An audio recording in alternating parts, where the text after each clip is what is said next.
இறை இயேசுவில் பிரியமான சகோதர சகோதரிகளே, அன்பார்ந்த இறை மக்களே, மாதா தொலைக்காட்சி நேயர்களே, உங்கள் அனைவருக்கும் என்னுடைய வாழ்த்துக்களையும் வணக்கங்களையும் முதற்கண் தெரிவித்துக் கொள்கிறேன். என்னுடைய வாழ்க்கையிலே புனித ஜான் மரிய வியானி என்ற தலைப்பிலே உங்களோடு ஒரு சில கருத்துக்களை பகிர்ந்து கொள்ள நான் ஆசைப்படுகின்றேன்.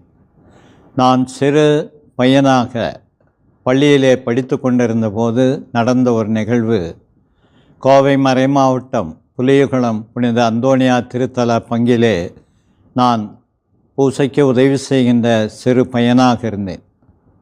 நன்றாக நினைவிருக்கின்றது. அது ஒரு தவக்கால வெள்ளிக்கிழமை.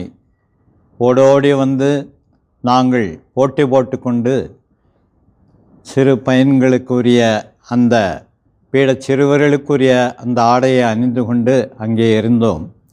ஒரு பெரியவர் வந்து, உன்னுடைய அம்மாவுக்கு உடல்நிலை சரியில்லை, உடனே வரும்படி அழைக்கின்றார்கள் என்று கூப்பிட்டார். எனக்கு கண்ணிலே கண்ணீர் வந்தது. உடனடியாக போக வேண்டும் என்று அப்பொழுது பங்கு தந்தையாக இருந்த அமிர்தநாதர் அடிகளாரிடம் போய் நான் வேண்டுதல் கொடுத்தேன். அவர் சொன்னார், நீ போக வேண்டாம், இங்கேயே இருந்து திருப்பலி சிலுவை பாதை முடித்த பிற்பாடு போகலாம் என்று சொன்னார். எனக்கு மனமில்லை. இருந்தாலும் வந்து திருப்பலியிலே கலந்து கொண்டேன், சிலுவை பாதையிலே கலந்து கொண்டேன். பிறகு வீட்டிற்கு சென்றபோது என்னுடைய தாய் நன்றாகத்தான் இருந்தார். என்னம்மா இப்படி சொன்னார்களே என்று கேட்டபோது, அதெல்லாம் அப்படி இல்லையே என்று சொன்னார்கள். திரும்பி வந்து நான் பங்கு தந்தையிடம் சொன்னபோது பங்கு தந்தை சொன்னார், உன்னை ஏமாற்ற பார்த்திருக்கின்றார்கள், உன்னை அப்படியே சிறு குழந்தையை கடத்தி கொண்டு போக பார்த்திருக்கின்றார்கள். எனவே என்னுடைய ஏதோ ஒன்று சொன்னது, எனவே தான் உன்னை நிறுத்தினேன். நீ ஒரு குருவானவராக மாற வேண்டும், புனித ஜான் மரிய வியானியைப் போல இருக்க வேண்டும் என்று அவர் சொன்னது என்னுடைய உள்ளத்திலே ஆழமாக பதிந்தது. நான் குருமடத்திலே படித்து கொண்டிருந்த போது என்னுடைய ஆன்மீக குருவானவர், ஒரு இத்தாலிய குருவானவர் சி வல்லோஜியா அடிகளார் அவர்கள், இவர்களெல்லாம் ஒரு எளிமையான வாழ்க்கை வாழ்ந்து கொண்டிருந்தார்கள். எப்பொழுதும் ஆலயத்திலே நிறைய நேரம் செலவு செய்து கொண்டிருந்தார்கள்.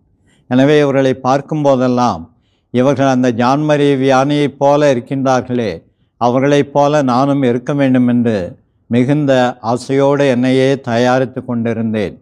அப்பொழுது அந்த குருவானவர் புனித ஜான் மரிய வியானி சொன்ன பல நிகழ்வுகள், பல உதாரணங்கள், பல வாக்கியங்கள் என்னுடைய மனதிலே அழியாமல் இருந்துவிட்டன. நீ தனிமையாக ஜெபிக்கும் பொழுது அது வைக்கோல் பிரிந்து கிடைப்பதைப் போல இருக்கின்றது. ஆனால் ஒன்றாக கூடி ஒரு குழுவாக ஜெபிக்கும் பொழுது ஒன்றாக சேர்ந்து தீ எரிவது போல ஆண்டவரிடம் செல்கின்றது. சேர்ந்து ஜெபியுங்கள் என்று சொல்லுவார். இப்பேற்பட்ட தாக்கம் நிறைந்த அந்த புனித ஜான் மரிய வியானியைப் போல கடந்த 40 ஆண்டுகளாக நான் வாழ முயற்சி செய்து கொண்டிருக்கின்றேன். அதே அந்த புனிதர் என்னுடைய வாழ்விலே இன்னும் எனக்கு நிறைய ஆசீர்வாதங்களை பெற்றுத்தர வேண்டும் என்று நீங்களும் ஜெபியுங்கள். நானும் உங்களுக்காக ஜெபித்துக் கொள்கிறேன். நன்றி, வணக்கம். புனித ஜான் மரிய வியானியே, எங்களுக்காக வேண்டிக் கொள்ளும்.